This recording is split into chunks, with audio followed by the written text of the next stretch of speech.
Uma boa noite, meus amados irmãos e irmãs. Vamos ter um tempo de oração. Bendito Deus, amado Pai, no nome de Jesus, o teu sagrado Filho, é neste nome que nós oramos, Senhor. E é também neste nome que nós nos reunimos. Senhor, nós estamos tão gratos a Ti por esse tempo que o Senhor está nos dando. Esse momento tão glorioso, Senhor, onde nós podemos desfrutar da comunhão dos irmãos e da comunhão da Tua presença. Que o Senhor possa vir neste momento, nesta reunião, e se revelar. Amém. Que o Senhor possa vir nessa reunião e abrir o teu coração na Tua palavra, Senhor. Amém. O Senhor sabe da nossa necessidade. E o Senhor se manifesta a cada um de nós segundo a necessidade individual, Senhor. Por isso, Tu és um Pai tão amoroso, tão gracioso.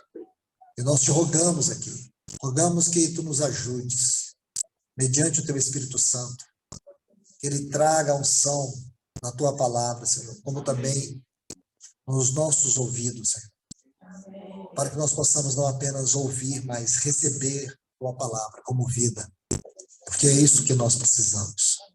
Em nome de Jesus. Amém. Amém.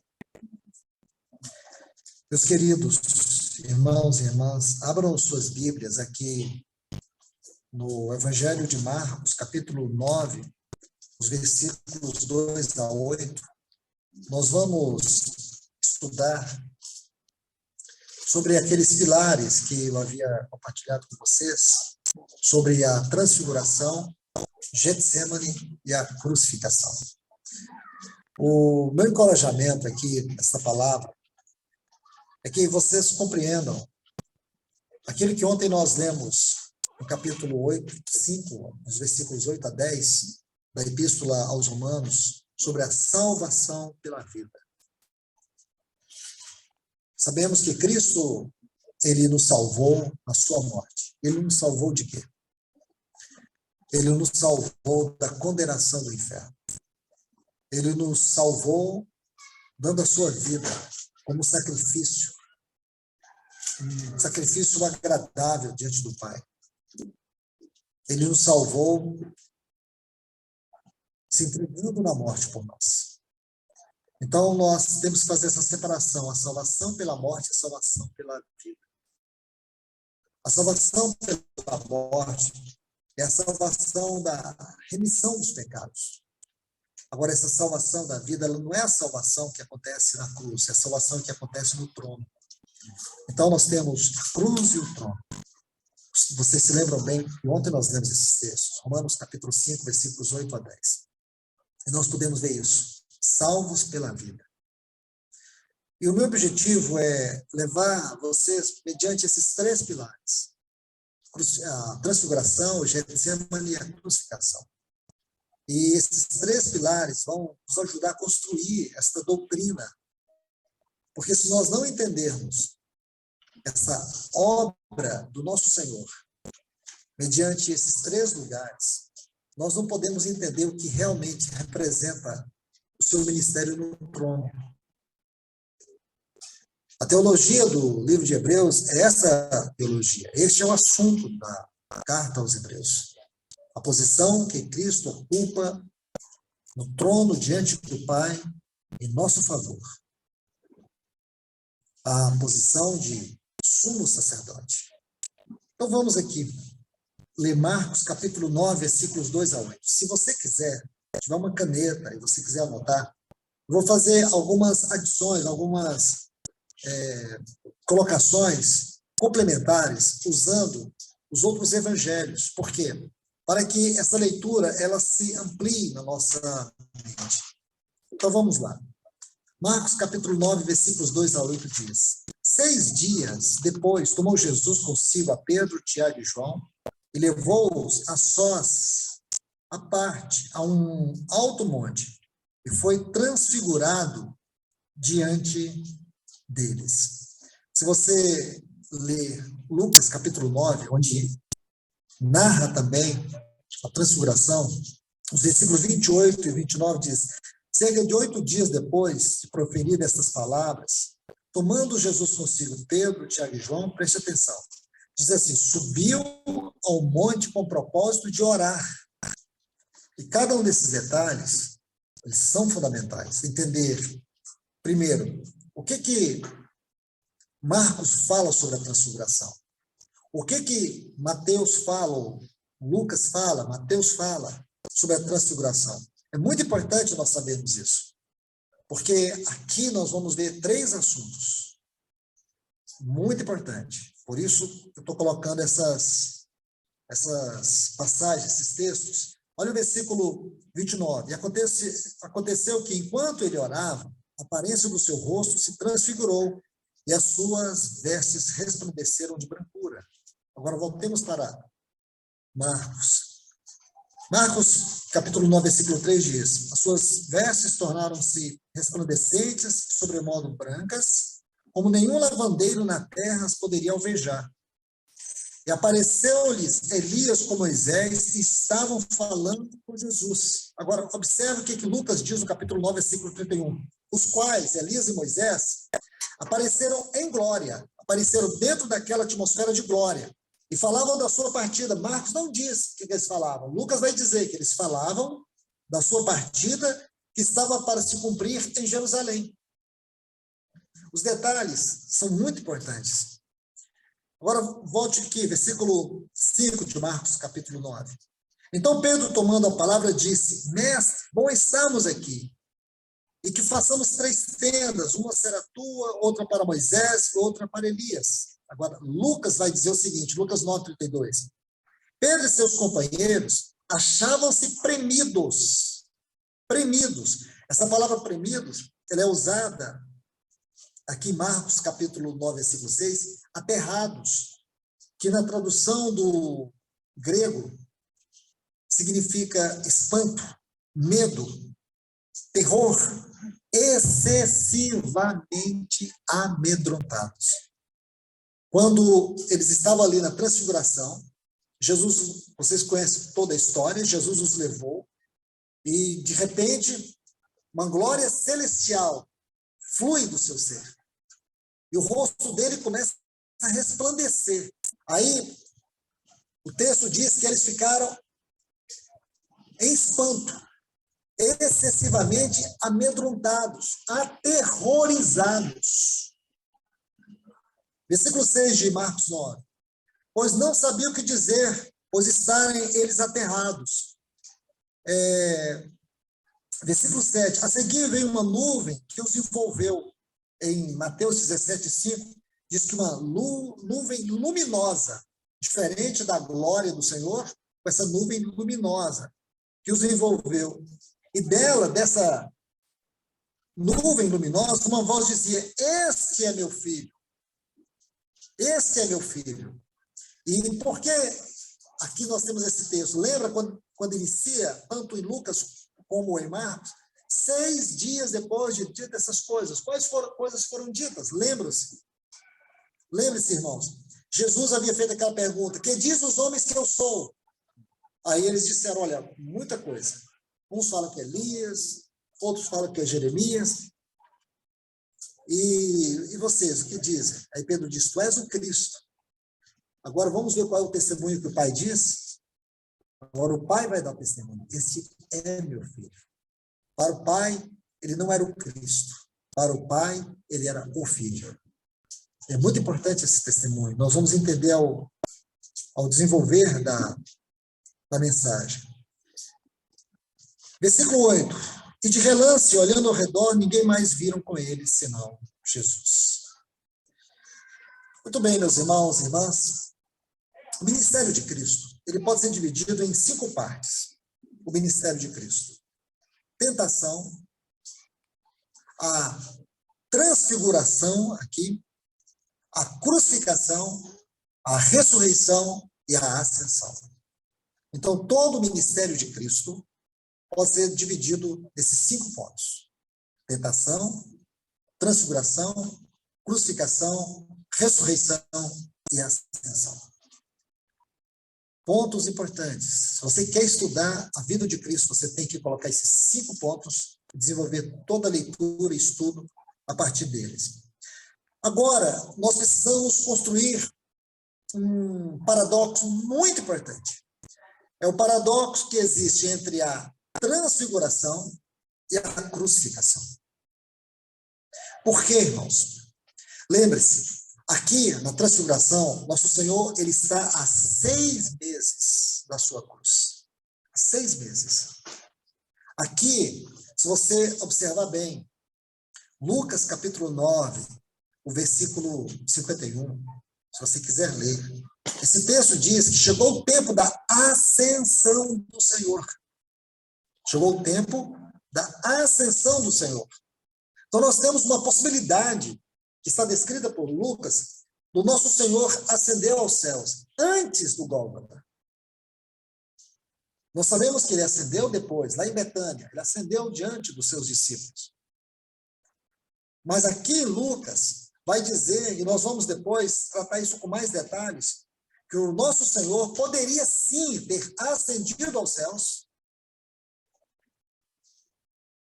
no Monte da Transfiguração. Então, aqui é muito importante, porque esse foi um momento crucial para o nosso Senhor. Porque ali ele é revelado para os discípulos como o Deus unigênito. Se vocês lerem, isso está registrado tanto por João, no seu Evangelho, no capítulo 1, versículo 14, sabe o que João disse? Vimos a sua glória, como a glória do unigênito do Pai. Por que João diz isso? Porque ele viu, lá no Monte da Transfiguração, João viu a glória de Jesus como a glória do unigênito do Pai. Em 2 Pedro, no capítulo 1, versículo 16, Pedro também vai dar testemunho da transfiguração. Ele diz assim: nós mesmos fomos testemunhas oculares da sua majestade. Quando foi que Pedro viu a majestade do nosso Senhor Jesus? Na transfiguração. E isso tem que construir dentro de nós uma visão muito gloriosa do que significou toda aquela cena, todos aqueles 6 meses da transfiguração à crucificação. Preste atenção nisso, porque se nós não entendermos essa relação, nós não compreenderemos nunca, verdadeiramente, doutrinariamente, o que foi a morte do Senhor. A morte do Senhor passa a ser apenas um tema na nossa compreensão. E como tema, nós podemos criar imaginações, mas nós nunca teremos os detalhes. Esses detalhes, eles são fundamentais, porque esses detalhes, eles são transformadores. Esses detalhes é que constroem dentro de nós a verdadeira teologia da cruz. Esses detalhes são os detalhes que vão formar o nosso caráter cristão. São os detalhes que vão fortalecer a nossa fé. Esses detalhes não podem ser desprezados. Porque a grande maioria dos cristãos, eles sabem que Jesus morreu, mas eles não sabem como ele morreu. E você dizer que a morte de Cristo foi aquele único ato da cruz é muito pouco. Eu preciso te dizer que essa morte durou um período de 6 meses. Porque ele desce, quando ele desce daquele monte, a caminho do Gólgota, ele desce, e ele vai descendo, até descer às profundezas, como diz Paulo em Efésios capítulo 4, versículo 8. Ele desceu às regiões inferiores da terra. Porém, ele poderia ter subido até o mais alto trono. Ele deixou o trono pela cruz. Você consegue entender isso? Você consegue compreender a dimensão desta obra? Nós não podemos olhar para o trono sem ver esses fatos. Eu ouso dizer, se nós olhamos para o trono, desconhecendo todos esses detalhes, Nós falhamos na nossa compreensão. Nós cometemos um erro gravíssimo. Irmãos, se vocês puderem me arrumar um copo com água, eu fico muito agradecido, por favor. Vamos aqui ver cada um dos pontos. Primeiro, ali na transfiguração, quando Nosso Senhor está diante de Pedro, Tiago e João, o que nós vemos ali? O que eles viram ali? Os dois textos, 2 Pedro 1,16, como o Evangelho de João, capítulo 1, versículo 14, vimos a sua glória, vimos a sua majestade, sua glória e majestade.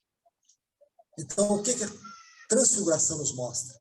A transfiguração nos mostra a divindade do Filho de Deus. E a crucificação, nós vemos a humanidade do Filho de Deus. Muito obrigado, irmão.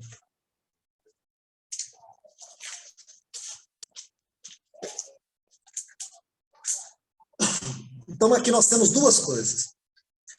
Na transfiguração, nós vemos a divindade. Na crucificação, nós vemos a sua humanidade. E nós precisamos agarrar a essas duas visões. A da divindade na transfiguração e da humanidade na cruz. Porque nós precisamos juntar esses dois cenários em uma única pessoa. Porque aquele que foi à cruz, ele era homem, mas também ele era Deus. Como homem, ele podia morrer, como Deus não. Como homem, nós podemos dizer, a morte tinha poder sobre ele, como Deus não. Então, como é possível? A morte tinha ou não tinha? A morte não tinha poder sobre ele. E por quê? Porque ele é Deus. Foi ele que entregou seu espírito ao Pai. Não foi a morte que o matou, foi ele que matou a morte. Aleluia. Foi ele que destruiu a morte. Por isso ele nos deu uma viva esperança. Nós não temos uma esperança qualquer.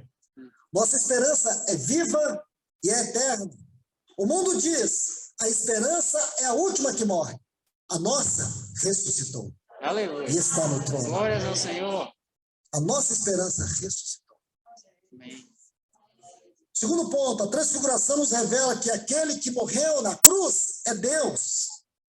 A transfiguração nos mostra que aquele que morreu na cruz é Deus. Então você imagina que antes de nós olharmos para a cruz, nós precisamos olhar para a transfiguração.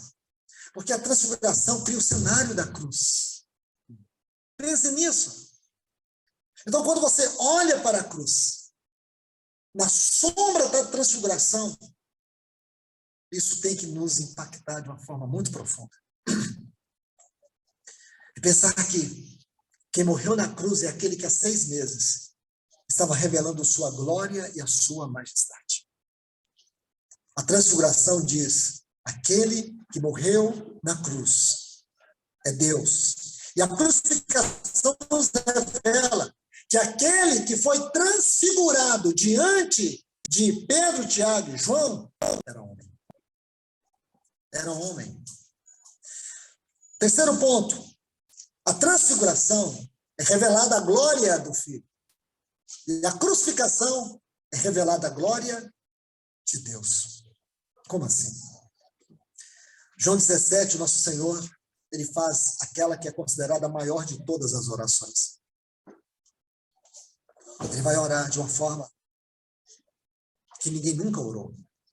Ele começa a oração dizendo assim, Pai, glorifica teu filho, para que o teu filho glorifique a ti. Ali naquela cruz, nós vamos ver a maior de todas as teodiceias. Ali naquela cruz, Deus estava vindicando a si mesmo. Naquela cruz, Deus estava reivindicando ou vindicando a si mesmo. A morte de Cristo na cruz foi o maior ato de Deus. Então, a cruz nos revela a glória de Deus. E a transfiguração é a glória do Filho. Ali o Pai exalta o seu Filho. Ali o Pai o coloca naquela posição de glória. Ali o Pai traz aquela nuvem luminosa, e dentro daquela nuvem uma glória. Na sua palavra que diz, este é meu filho. Ali o Pai o exalta. Ali o Pai o glorifica.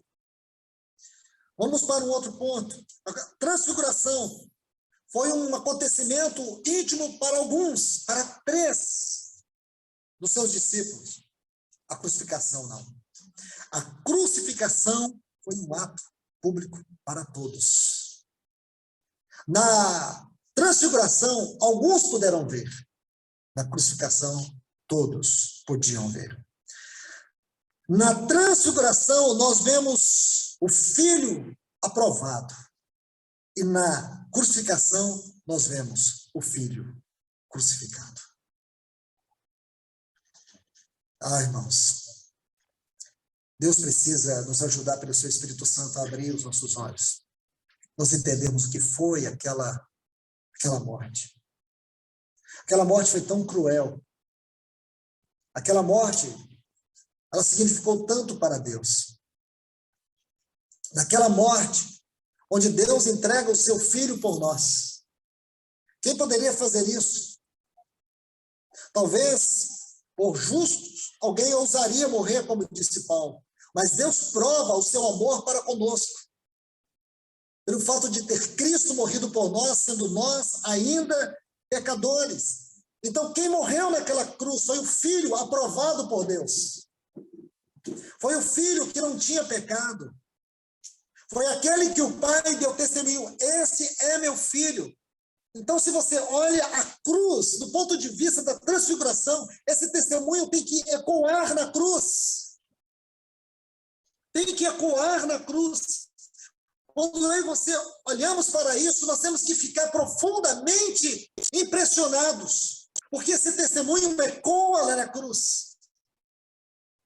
Se os discípulos foram esmagados pelo terror da crucificação, se havia na mente deles uma profunda confusão, e eu pessoalmente acredito que havia sim, como foi possível para Pedro, Tiago e João retrocederem? Porque a Bíblia vai dizer que não foi só o Tomé que duvidaram. Todos duvidaram. Todos fugiram. A Bíblia diz que todos eles fugiram. Possivelmente por uma profunda confusão. De não poder associar, de não poder compreender. Como foi possível aquele que transfigurou-se, aquele que sua majestade foi revelada, passar por todo o horror da crucificação, todo o ritual que compreendia a crucificação. Então eles ficaram profundamente perturbados. Pedro, de forma veemente, negou o Senhor. E eles fugiram. Eles acharam que a esperança deles tinha morrido. Quando o Senhor ressuscitou, ele encontrou aquelas mulheres. Maria estava ali, na porta do sepulcro. Foram elas as mensageiras dos discípulos, porque os discípulos estavam em uma profunda crise. João capítulo 20, a partir do versículo 19, vai nos relatar isso com muitas riquezas de detalhes. Quando diz que eles estavam num salão de portas trancadas, com medo dos judeus, apareceu Jesus no meio deles e diz: paz seja convosco. Se você observar, 2 vezes o Senhor vai dizer que paz seja convosco. Porque eles não estavam em paz, eles estavam em angústia, em perplexidade, assustados. Os discípulos no caminho de Emaús é uma prova disso, do que realmente havia acontecido. Toda aquela tristeza, toda aquela angústia, a ponto deles não perceberem que Cristo estava com eles naquele caminho, estava com eles naquela mesa, comendo com eles. Só puderam reconhecer quando ele partiu o pão. Então, meus irmãos, nós precisamos entender tudo isso. Como foi possível? Isso foi possível por causa do terror, do horror, de tudo que significou o Calvário. Então você agora vê, na transfiguração nós temos o Filho aprovado. Na crucificação nós temos o Filho sacrificado, o Filho crucificado. Na transfiguração, o sexto ponto, nós temos o Filho exaltado. E lá na crucificação nós temos o Filho esmagado, o Filho humilhado. Isaías, ele pôde ver tanto a transfiguração como também ver a crucificação. No capítulo 6, ele vê a transfiguração, quando ele diz assim: no ano da morte do rei Uzias, eu vi o Senhor sentado no alto e sublime trono. Ele vai descrever como ele viu o Senhor. Ele viu o Senhor de uma forma tão majestosa, como a orla das suas vestes cobrindo todo o trono.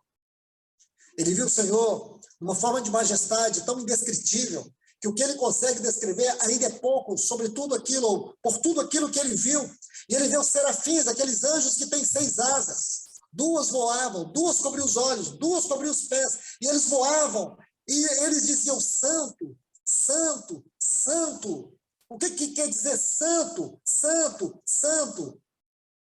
Nós não temos isso em português, porém, no hebraico, existem os hiperlativos. Hiperlativos. O que são os hiperlativos? Nós conhecemos os superlativos, mas no hebraico tem as expressões superlativas. Quando você vai dizer que uma coisa é linda, linda, então você vai dizer: é linda, linda, linda. Significa que não existe nada que se compare a essa beleza. Então aqueles anjos dizem: santo, santo, santo é o Senhor. Essa é a visão de Isaías. Mas ele também vê a cruz. Ele diz assim, lá no capítulo 53, olhamos para ele. Não havia nenhuma beleza que nos agradasse. Aqui nós temos a transfiguração e nós temos a crucificação. 7º ponto desse paradoxo: na transfiguração, Deus dá o testemunho do seu Filho diante dos homens. Lá na transfiguração, Deus dá um testemunho: este é meu filho. Então Deus dá um testemunho diante daqueles homens ali: este é o meu filho. Aí agora, na crucificação, Deus abandona seu filho por causa de todos os homens. Eu entenderia se Deus nos abandonasse. Eu entenderia se Deus me abandonasse. Eu compreenderia muito bem se Deus abandonasse todos nós. Jesus, ele sabia o que era abandono. A Bíblia diz que ele veio para os que eram seus e os seus não receberam. Então ele sabia o que era ser rejeitado pelos seus parentes, pelos seus. Ele foi rejeitado e abandonado pelos seus discípulos. Lá em João 6 diz que muitos dos que seguiam ele, dos seus discípulos, o abandonaram. Ele foi abandonado pelos seus amigos, pelos seus apóstolos. Eles abandonaram ele. Todos os discípulos haviam abandonado ele. Então ele sabia o que era abandono. E ele suportou tudo isso. Porém, quando ele estava ali, esmagado, solitário naquela cruz, ele não suportou o Pai abandonado. Então ele diz assim: Deus meu, por que me abandonastes? Essa palavrinha me, ela compreende todo o ministério, ou todo o mistério daquilo que é a nossa redenção. Me. Todo o mistério da cruz está nessa palavrinha me.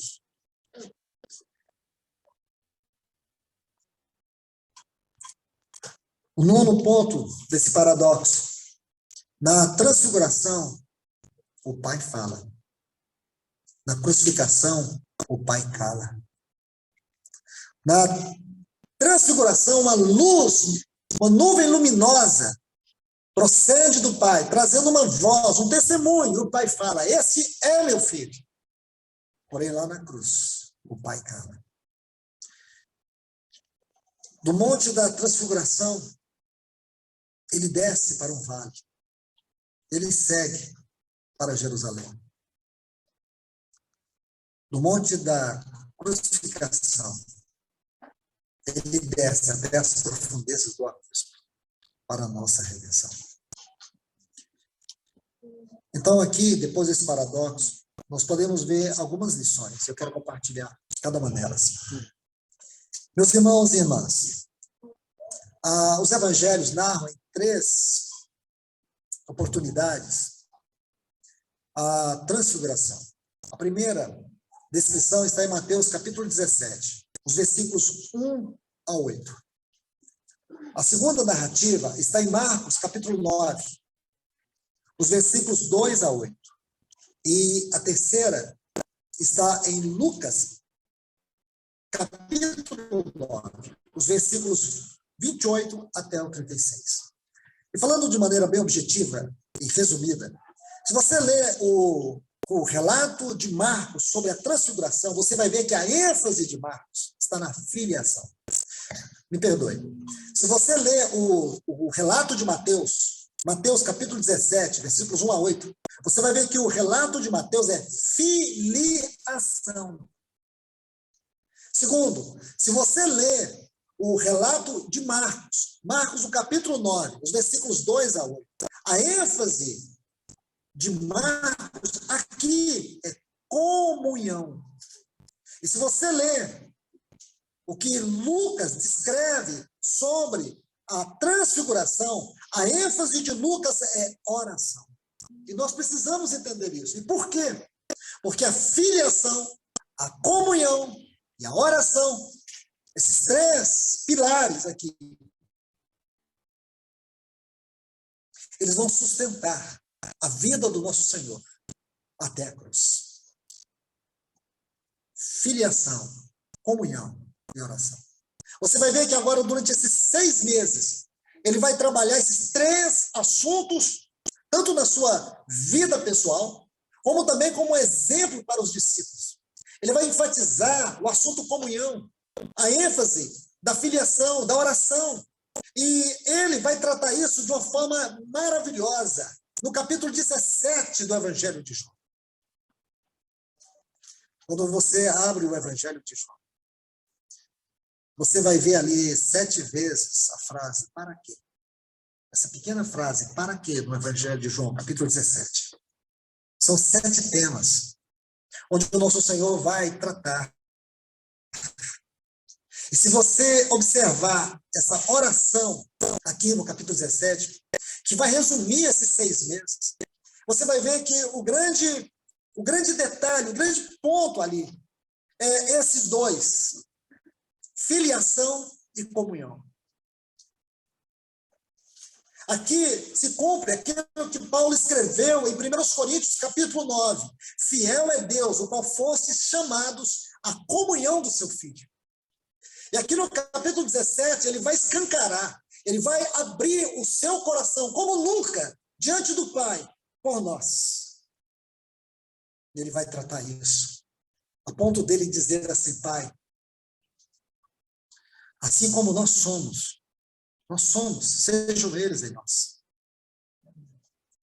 Assim como eu estou em ti, também estejam eles. Ele vai tratar de uma maneira tão maravilhosa. Essa comunhão que nós nunca podíamos imaginar. Oh, irmãos, como esse assunto é um assunto que carece ser revisado. Mas não é revisado de qualquer maneira. É como que tirar a sandália dos pés. E nós dizemos assim, irmãos, vamos revisar o assunto comunhão. Hoje eu vejo muitas comunidades que se dispersaram, que se perderam nesse tempo de pandemia. Que vergonha. Por um lado, vergonha. Por outro, natural. Sim, é natural. Como que sobreviver num tempo de prova como esse, de restrições? Porque é uma igreja que ela é gerada e é doutrinária só com música, com eventos, com palavras motivacionais. Como que uma igreja dessa subsiste em um tempo de crise? Não subsiste, irmãos. As pessoas se sentem muito mais seguras de acordo com a cultura do mundo, o sistema do mundo, do que dentro de um evangelho sem vida, dentro de uma realidade de comunhão, em que não se expressa o que é verdadeiramente a Trindade. Uma comunhão que não é derivada da Trindade, não pode ser comunhão. Porque só na igreja, irmãos, em nenhum outro lugar nesse mundo, só na igreja, nós podemos experimentar aquilo que a Trindade experimenta. Só. Por mais que você não tenha fé suficiente nessa hora para apropriar dessa verdade, ore a Deus sobre isso. Porque a Trindade é o modelo daquilo que deve ser a igreja. A igreja não pode ser institucionalizada segundo o padrão do mundo. A igreja, ela precisa ser a realidade daquilo que é a Trindade. É isso que Jesus vai trabalhar nesse capítulo 17. Ele trabalha esses dois temas na oração, a comunhão e a filiação. Por favor, vamos ler alguns textos aqui. João capítulo 17.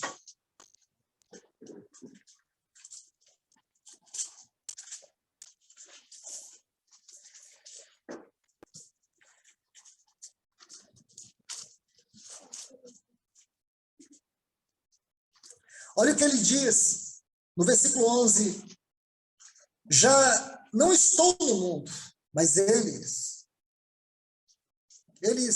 estão. Aí ele diz, eu vou para ti. Pai Santo, guarda-os em teu nome, os que me tens dado. Para quê? Por que ele pediu que o Pai nos guardasse? Por que ele nos queria protegidos pelo Pai? Qual a finalidade dessa proteção, dessa segurança? A finalidade é uma só, para que eles sejam, mas não para só aí. Eu até me contentaria, irmãos. Eu até me contentaria, e para mim estaria satisfeito, não ficaria tão impressionado como eu fico quando eu vejo essa última frase, assim como nós. Irmãos, nós precisamos que o Senhor coloque um colírio nos nossos olhos, porque o coração do Senhor está representado nessa oração. Essa oração, ela é tudo aquilo que é o coração do nosso Senhor. Escute o que eu estou te falando. Eu diria para vocês, essa oração é os batimentos do coração do nosso Senhor. Ele diz, guarde-os em teu nome, para que sejam um como nós. Vamos um pouco mais. Ele diz no versículo 13, mas agora eu vou para ti e falo isso no mundo. Aí, mais uma vez, para quê? Para que tenha o meu gozo completo neles. Para que eles tenham o meu gozo completo. Por favor, aqui nós temos que parar e ir para 1 João, Amém. o capítulo 1.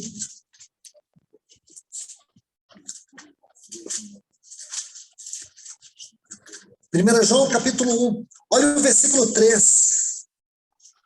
O que temos visto e ouvido, nós proclamamos, nós anunciamos. Para quê? Também vós tenhais comunhão. Ele está dizendo assim, tudo o que vimos, tudo o que ouvimos, tudo o que pregamos, ensinamos, proclamamos. Sabe por que fizemos tudo isso? Para que vocês tenham comunhão. Estão vendo aí? Comunhão. Aí ele vai dizer, e nossa comunhão verdadeiramente é com o Pai, é com o seu Filho. Aí ele diz, essas coisas vos escrevemos para que vós tenhais o gozo completo. Amém. Aleluia. Não é a mesma coisa que o nosso Senhor disse? Ele disse assim, mas agora eu vou para ti. Ele insiste nesse ponto, eu vou para ti. O que significa esse vou para ti? É o que nós lemos ontem, é a salvação pela vida. Ele não está dizendo para o Pai que ele vai para o Pai por causa do Pai. Ele está dizendo que ele vai para o Pai por causa de nós. Ele vai para o Pai para que nós tivéssemos o gozo completo. Aleluia. Você entende? Ele vai para o Pai por causa de você. Ele não precisaria voltar para o Pai por causa do Pai. Isso ele nunca perdeu. Ele vai para o Pai para estar com o Pai por aquilo que ele não tinha e que agora ele tem. Ele diz: aqueles que me deste. Olha o que ele diz aqui. Ele diz: eu não estou no mundo, mas eles no mundo estão. Versículo 11. Eu vou para ti, guarda-os em teu nome, os que me tens dado. Aí agora ele diz: mas agora eu vou para ti. Falo isso agora, aqui no mundo. Para quê? Então, veja bem, eu vou para ti, para quê? Então, tire essa outra frase, falo isso no mundo, tira essa frase. Então, leia assim: mas agora vou para ti, para que eles tenham o meu gozo completo. Onde nós podemos sentir o gozo completo, irmãos? Na comunhão. Comunhão. Comunhão. Bom, irmãos, eu queria que vocês entendessem isso, o que é comunhão. Comunhão é aquilo que define a Trindade. A Trindade é uma comunhão de pessoas. A igreja precisa ser definida da mesma forma. A igreja precisa ser uma comunhão de pessoas. De pessoas que se amam, mas não amam com um amor qualquer. Amam com um amor como foram amados. É aqui que acontece o amor, o cuidado, o perdão. Você já viu que uma das coisas que Deus mais abomina no livro de Provérbios é quando o irmão fala do irmão. Uma das grandes mensagens do livro de Provérbios é o relacionamento. Relacionamento. Lembra dos amigos de Jó? Os amigos de Jó, até ontem eu falei um pouco sobre isso. Eles foram até Jó, mas o que Jó mais frustrou naqueles amigos é porque eles não tinham amor por ele. Essa foi uma grande decepção para o Jó. E como Satanás, ele agride a comunhão. Por isso que uma das coisas mais nojentas, mais malignas, mais pervertidas, que pode haver no meio do povo de Deus, chama-se uma palavra fofoca. Fofoca, o fofoqueiro é aquele elemento que ele tem uma boca de sapo, uma língua de serpente, um estômago de urubu. Esse é o fofoqueiro, porque ele destrói a comunhão. É o irmão que fala do irmão. E tem um fofoqueiro passivo, que é o que ouve. A comunhão nossa precisa ser zelada, com temor e tremor. Nunca aceite um irmão falar do outro. Guarde a vida do seu irmão, guarde a casa do seu irmão, guarde o nome do seu irmão, guarde. Porque olha o que nosso Senhor fala, esse é o gozo completo, é isso que tem matado muitas assembleias. É isso que tem destruído muitas assembleias. Temos a reunião, nós sabemos a forma de reunir, sabemos a forma de cantar, sabemos a forma de pregar, mas tudo isso são formas, não são realidades espirituais. A igreja ela precisa ser definida pela comunhão e não pelos cânticos. A igreja precisa ser definida, em primeiro lugar, pela comunhão e não pela mensagem que ela prega. Porque mensagem hoje tornou uma coisa tão comum que vocês podem colocar um telão aqui, escolher qual pregador vocês querem ouvir, projetar, fica todo mundo sentadinho e pode dizer: hoje tivemos uma reunião ouvindo Spurgeon. Ouvimos Spurgeon hoje. Existe mensagem, irmão, de Austin Sparks. Você pode fazer uma reunião e colocar um outdoor aqui na cidade. Uma conferência em Taberaba com o Austin Sparks. Martin Lloyd Jones. Irmãos, vocês podem pôr cadeira em tudo quanto é lugar. Porque as pessoas pensam: meu Deus, deve ser a segunda ressurreição. Esses irmãos vão pregar, então pegue algum dos famosos aí. Isso não quer dizer que é a reunião da igreja. É reunião de ouvintes. São ajuntamentos. Igreja é outra coisa, irmãos. Igreja é o lugar da festa, é o lugar do perdão, é o lugar do amor, é o lugar do cuidado. A igreja é o lugar da verdadeira comunhão. A igreja é a realidade da Trindade na terra. A igreja é aquela parte de Cristo que foi gerada na ressurreição. A igreja está aqui para dar continuidade à obra do Calvário, porque ela é o resultado disso. Então, nós vemos muitas coisas hoje aí no nome de igreja, placas de igreja, ajuntamentos de igreja. Mas o que Deus vê de igreja? Essa tem que ser uma pergunta que nós temos que fazer de maneira muito honesta, sincera. Senhor, o quanto existe de igreja entre nós? O quanto? Só Ele sabe. Se nós somos 100% igreja, nós somos 5% igreja. 5% dos irmãos que reúnem são igreja. Os outros estão em torno, na periferia. Ô, irmãos, eu sei que essa palavra é dura, mas que o Senhor nos ajude. Deixe-me seguir aqui. Olha o que ele diz. Versículo 19, é por eles que eu me santifico a mim mesmo. Versículo 20, não rogo somente por eles. Versículo 21, para que todos sejam um, como tu, ó Pai. Olha que texto, irmãos. Como tu, ó Pai, o és em mim e eu em ti, que eles sejam um em nós.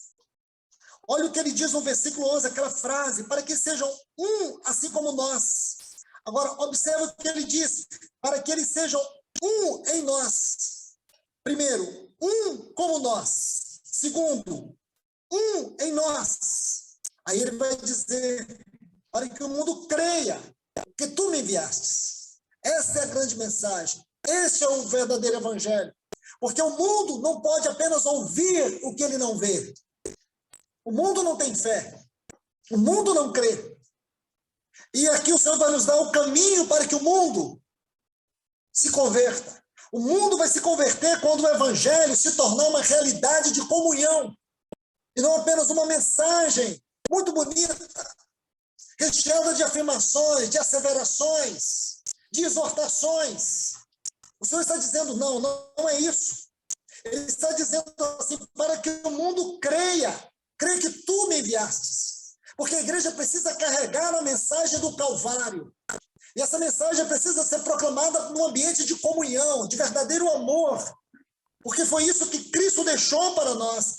Aí ele diz, versículo 22, eu lhes tenho dado a glória que me destes, para que sejam um. Essa é a comunhão, um, assim como nós somos. Aí ele vai explicar como é esse um. Como é esse um, como nós. Ele vai dizer assim, eu neles, tu em mim, para que sejam completos, numa unidade. A palavra perfeitos aqui é completos, em unidade. Aí diz para que o mundo conheça. Agora não é crer, é conhecer. Porque a igreja tem que ser uma escola para o mundo. Uma escola onde Cristo é revelado. Aí ele vai dizer assim, para que o mundo conheça que tu me enviastes e que os amastes como amastes a mim. Jesus faz uma afirmação tão grande que ela carecia assim, ser examinada como um tema de um final de semana todo, ou muito mais do que isso. Tão grande é essa afirmação, onde ele diz, ele declara, que o amor com que ele é amado é o mesmo amor que nós somos amados. Aí ele diz assim no versículo 24, para que aqueles que me destes, quero que onde eu estiver, eles estejam também comigo, para que vejam minha glória que me destes, porque me amastes, desde antes a fundação do mundo. Então é esse maravilhoso, glorioso capítulo. Nós podemos resumir a filiação, a comunhão e a oração. Nosso Senhor caminha aqui. Deixe-me avançar um pouco mais. A segunda lição que nós podemos extrair aqui da transfiguração. Aqui nós podemos ver o brilho completo da divindade do Filho de Deus. O brilho completo da divindade do nosso Senhor Jesus. O outro ponto é que na transfiguração nós vemos os céus e a terra descer sobre ele, unir sobre ele. Aqui nós vemos o céu descendo sobre a terra. Todo esse cenário nosso Senhor vai construindo para os seus discípulos, porém eles não entenderam. Que privilégio nós temos agora, irmãos. Pense nisso. Os discípulos não puderam ver naquele momento. O que Pedro e João, o que João e Pedro descrevem, foi aquilo que eles puderam entender depois. E nós, muito mais do que isso, irmãos.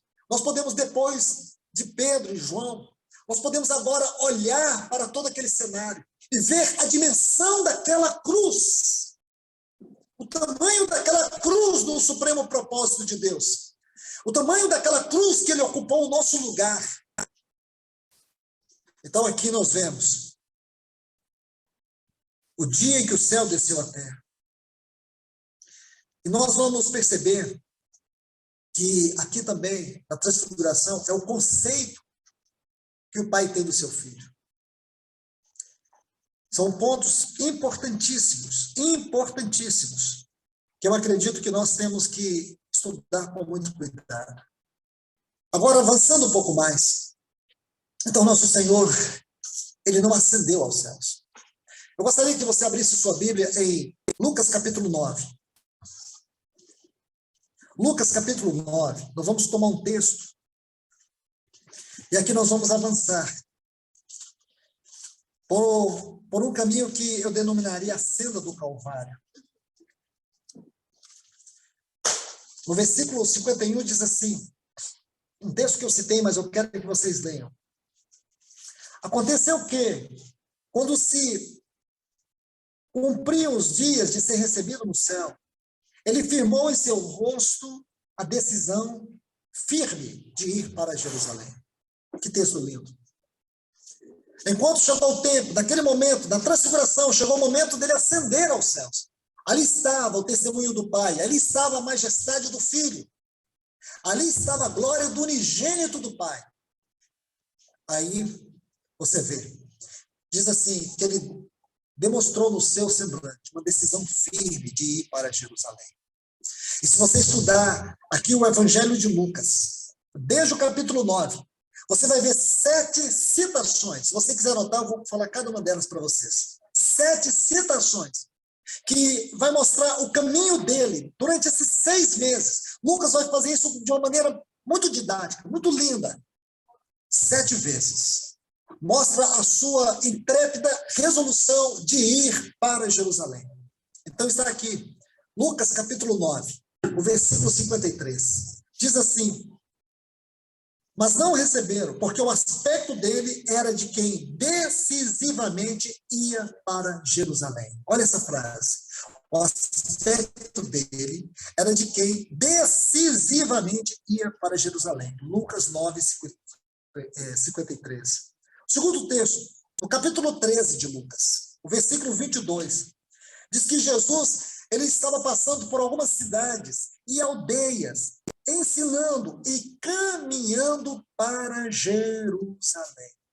O outro texto, no capítulo 17, versículo 11, diz assim, de caminho para Jerusalém, passava Jesus pelo meio de Samaria e Galiléia. O quarto texto, Lucas capítulo 18, e o versículo 11, diz que ele tomou consigo os 12 e disse-lhes, eis que subimos para Jerusalém. O quinto texto, Lucas capítulo 19, o versículo 11, diz assim, ouvindo eles estas coisas, Jesus propôs uma parábola, visto está perto de Jerusalém. Ainda, nesse capítulo 19, veja o versículo 28. Está assim. E dito isto, prosseguia Jesus subindo para Jerusalém. E por último, sétimo texto, versículo 41. E quando ia chegando, vendo a cidade, chorou. 7 textos, irmãos. 7 textos que descrevem aquela cena, aquele caminho. E aí, você começa a entender o que significa isso. Significa o caminho que ele foi construindo. Nas próximas mensagens, nós vamos entrar um pouco mais para dentro disso. Porque nós vamos precisar agora da visão do Getsemane, onde ele foi moído. Ali nós vamos ver algo que talvez para muitos tenha passado de forma despercebida. Mas você vai ver que ali ele faz, em um dos momentos da sua oração, ele faz um pedido para o Pai. Um pedido inusitado, aparentemente, mas profundamente significativo. Ele faz um pedido para que o Pai o livrasse da morte. E muitas pessoas acham que ele faz um pedido para que o Pai o livrasse de morrer. Não, ele faz um pedido para que o Pai o livrasse de morrer ali no Getsemane. E vocês vão entender isso à luz da Bíblia. Isso vai ficar muito claro para nós.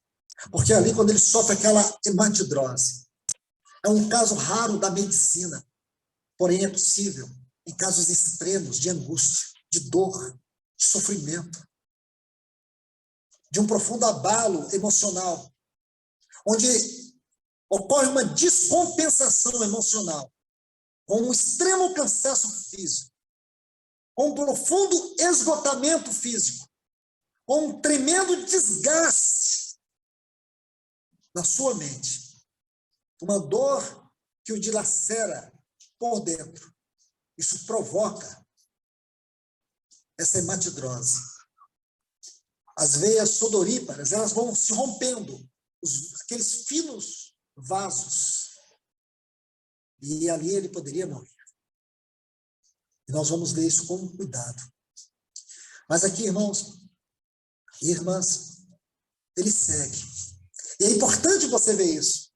Porque esse que decide seguir, ele ainda é o Filho exaltado. Ele é o Deus glorificado. Ele é o unigênito em sua majestade que desce. Você não pode perder essa visão. Porque se você perde essa visão, você não compreende a totalidade daquilo que é a salvação que você tem. E que dificuldade você vai ter para olhar para o trono. Porque quando a gente fala de entrar no trono, quando você lê Hebreus 4,16, onde diz que nós podemos entrar com ousadia diante do trono da graça. Lá no capítulo 10, diz que nós temos intrépida uma decisão livre, espontânea, para entrar no lugar santíssimo. Tendo, pois, intrepidez para entrar no lugar santíssimo. Como isso é distante para muitos irmãos. Como isso é uma utopia. Como isso é uma realidade impossível. Como muitos cristãos têm dificuldade de entender o caminho do trono. Sabe por que eles têm dificuldade de entender o caminho do trono? É porque eles têm dificuldade de entender o caminho entre a transfiguração e a crucificação. Eu preciso te dizer que o caminho do trono, ele não começa na cruz. Ele começa na transfiguração. De uma maneira mais profunda, estritamente falando. Nós sabemos que inicia desde a encarnação. Mas de uma forma significativa, é quando ele desce. Ele poderia, da encarnação à transfiguração. Encarnação, transfiguração e a glorificação. Ele não quis. Por isso que agora pesa tanto para nós. Leia João 17, quando ele diz, Pai, glorifica teu filho, para que teu filho glorifique a ti. Você se lembra que eu disse que a crucificação é a reivindicação de Deus? É onde Deus está reivindicando a si mesmo. A crucificação é a maior teodiceia que nós podemos imaginar.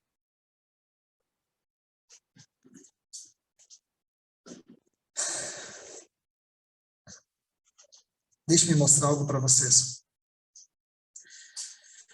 Existe algo que eu quero que vocês vejam.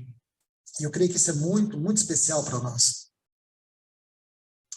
Algo que eu acredito assim, que vai nos ajudar a entender o que significou para o nosso Senhor Jesus. O que significou para ele descer daquele monte da transfiguração.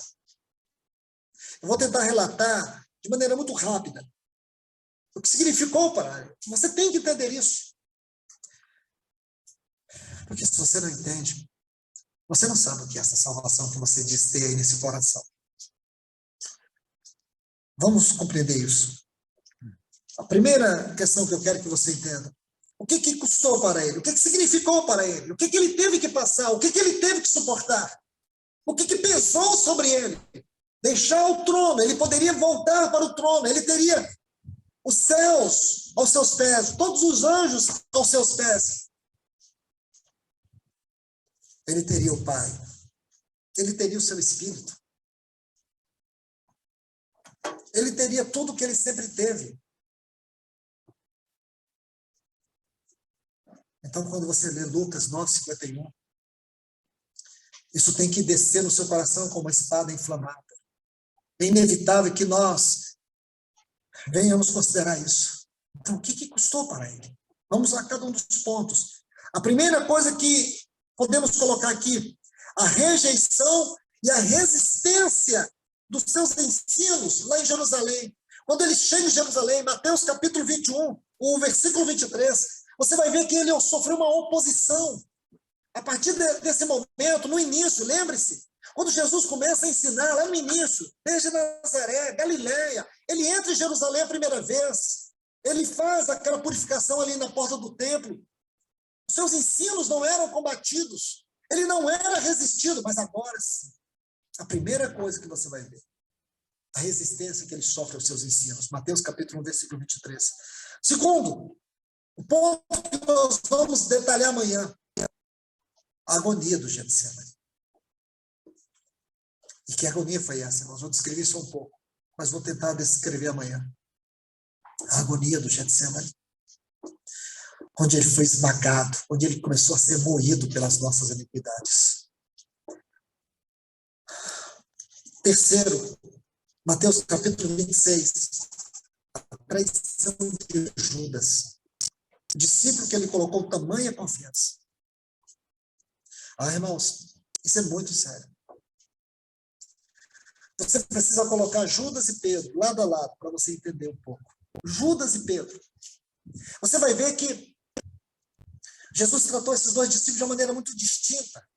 E se você estudar de uma maneira profunda esse assunto de Judas, você vai ver algo maravilhoso, mas é importante usar Pedro aqui como um paradoxo. Porque você vai ver nesses dois discípulos uma certa distinção. Judas era responsável por toda a tesouraria do ministério de Cristo. Judas era aquele que cuidava das finanças, das ofertas, da alimentação, das compras. Era Judas. Então, meus irmãos, você vai ver algo aqui. Que Jesus um dia fez um banquete. E ele convida todos os seus discípulos. E você sabe que lá naquele banquete, Jesus pegou um pão molhado, colocou na boca de Judas. Era uma tradição cultural dos judeus. Aquela refeição era muito significativa. Quando alguém queria honrar um amigo, ele convidava os seus outros amigos. Em determinado momento, ele se levantava ali no chão mesmo, onde eles comiam. E ele atravessava a mesa, ou talvez, se ele tivesse um amigo de frente, que era o costume dele sentar de frente, ele pegava aquele pão molhado e colocava na boca do seu amigo. E todos sabiam, naquela mesa, que o mais amado era aquele amigo. Jesus fez isso para Judas. Então, custou para ele isso. Mateus capítulo 26, a partir do versículo 47, temos um outro ponto, a prisão. Mateus ainda, no capítulo 27, o versículo 31, diz que os seus discípulos se escandalizaram dele. A palavra escandalizaram aqui significa uma repulsa, uma vergonha. Os discípulos começaram a envergonhar-se dele, os discípulos começaram a sentir uma repulsa dele. Mais ainda, 6 julgamentos. 6 julgamentos. O que significou para ele descer daquele monte da ascensão, monte da transfiguração, o que significou para ele não voltar para o Pai, não ascender ao trono. 6 julgamentos. O primeiro julgamento, João capítulo 18, o julgamento na residência de Anás. João capítulo 18, os versículos 13 a 23. O segundo julgamento, na casa de Caifás, Mateus capítulo 26, a partir do versículo 57. O terceiro julgamento no Sinédrio. Lucas, capítulo 22, a partir do versículo 66. O quarto julgamento foi o julgamento de Pilatos. Nós vamos ver isso no Evangelho de Marcos, no capítulo 15, os versículos 1 a 5. O quinto julgamento, diante de Herodes, em Lucas, capítulo 23, os versículos 8 a 12.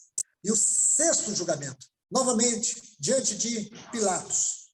Ele foi julgado em Mateus, capítulo 27, os versículos 15 a 26. 6 julgamentos. Foi isso que lhe custou descer do Monte da Transfiguração.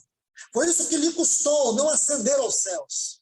Foi isso que lhe custou não voltar para o seu trono de glória, para o lugar da sua eterna habitação, adoração, aonde ele sempre foi adorado, respeitado, glorificado. Ele desceu para sofrer os mais injustos julgamentos. Foi julgado 6 vezes. Foi isso que custou para ele. Sabe por quê, irmãos? Pela minha e pela tua vida. O sétimo ponto aqui. Mateus capítulo 27, versículos 16 até o 22. Ele foi rejeitado e condenado pela multidão.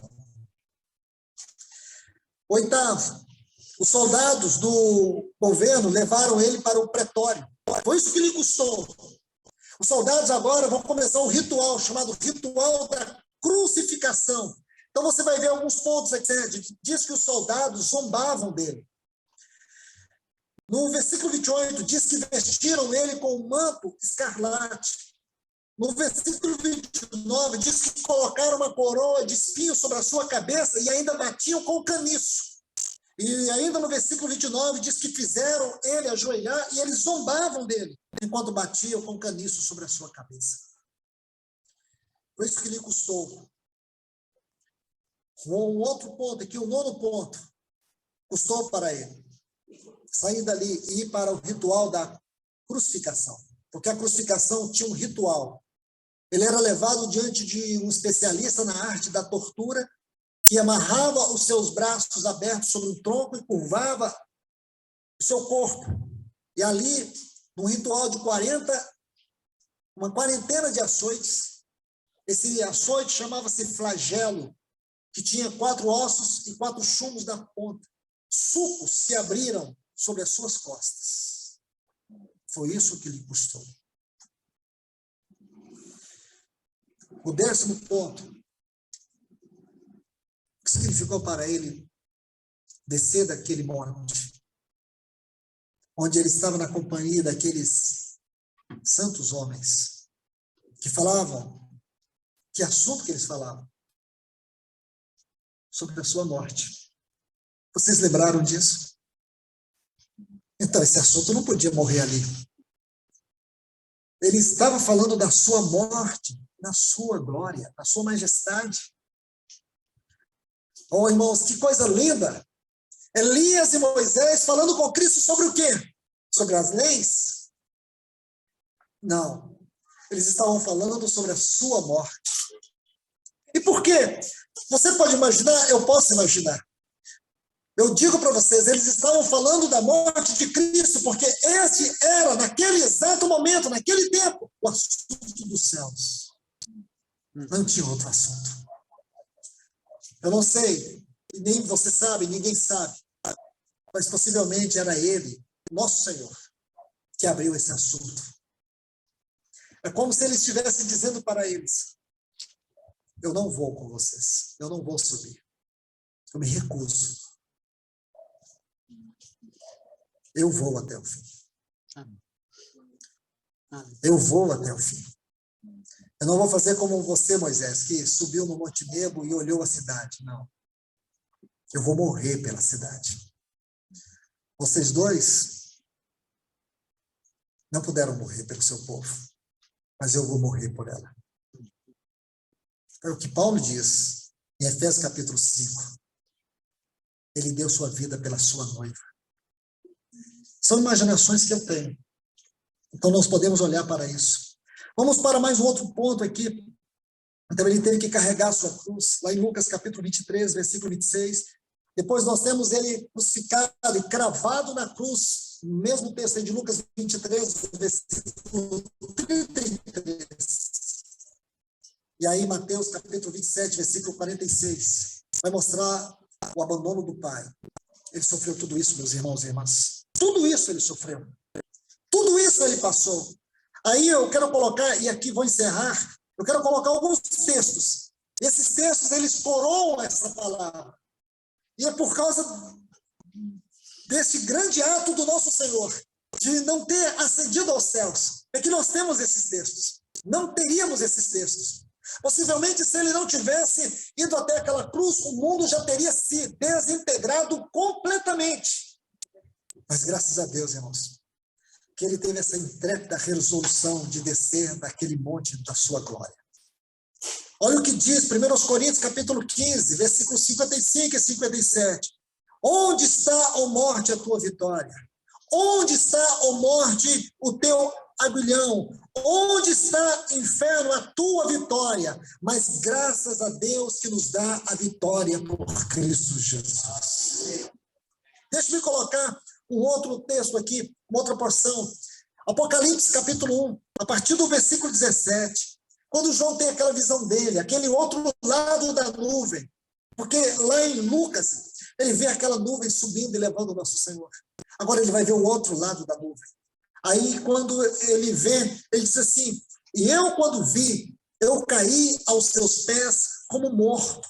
E ele pôs a sua mão sobre mim e disse, eu sou o primeiro, eu sou o último, o que vive, o que estive morto, mas eis que vivo para todo sempre. Eu tenho as chaves da morte e do inferno. Escreve essas coisas. Que lindo isso, irmãos. Eu tenho as chaves da morte e do inferno. Graças a Deus, porque ele desceu, ele tem a chave da morte e do inferno. Porque ele desceu, o inferno não reina mais. Satanás não reina mais. Todo o seu império foi vencido lá na cruz do Calvário. Deixa-me colocar mais 3 textos. Apocalipse, capítulo 7, versículo 9. Esse texto é lindo demais, irmãos, porque ele tem que ser visto dentro dessa perspectiva. Olha o que diz assim, Apocalipse, capítulo 7, versículo 9.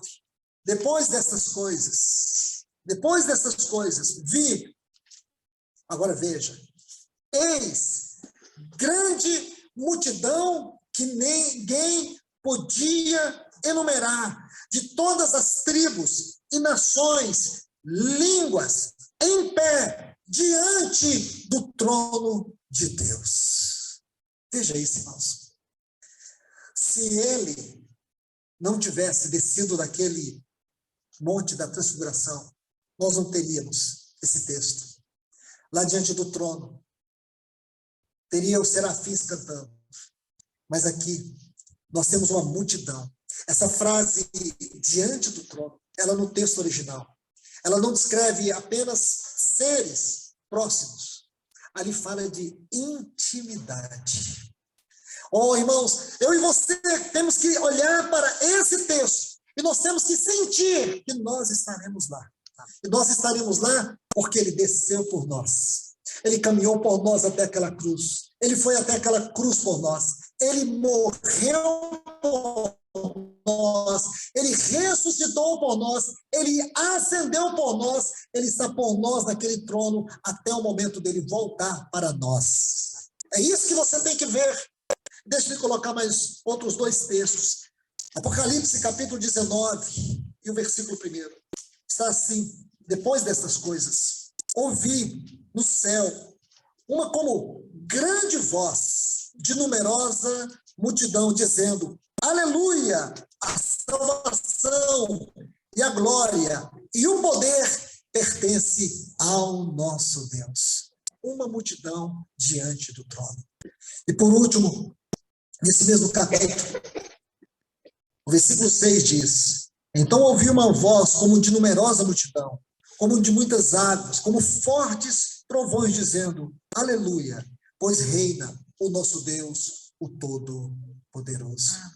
Então nós podemos ver, irmãos, que a Bíblia fala que lá no céu, num futuro, e talvez muito próximo, haverá uma grande multidão diante do trono. E sabe por que haverá uma grande multidão diante do trono? Foi porque o nosso Senhor deixou o seu trono para descer naquele monte da transfiguração e subir naquele monte do Gólgota e tomar o nosso lugar diante de Deus. Ali ele morreu por nós. Então, aleluias. Aleluia. Glórias a Glórias Deus. a Deus. Ele está nos Aleluia. salvando. Se ele fez isso até o Gólgota, imagine o que ele está fazendo no trono.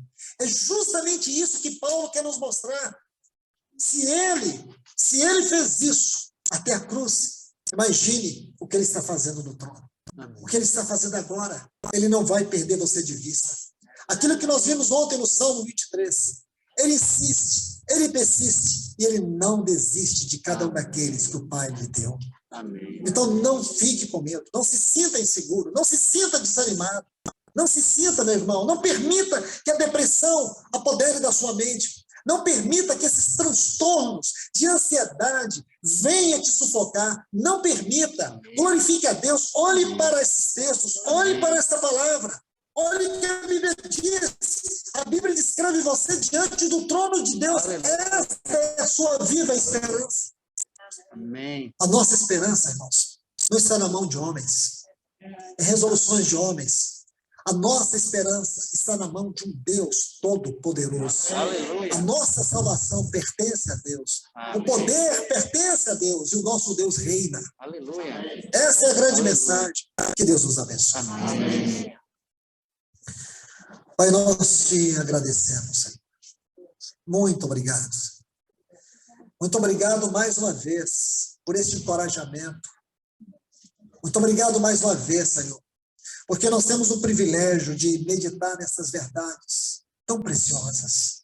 Nos ajude, Senhor. Ajude a tua igreja aqui.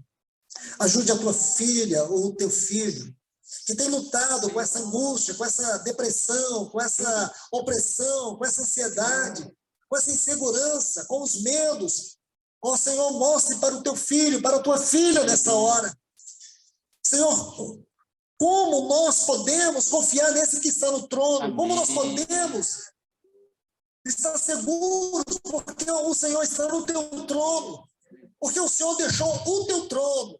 E o Senhor se recusou a voltar para o teu trono para escolher a cruz no nosso lugar.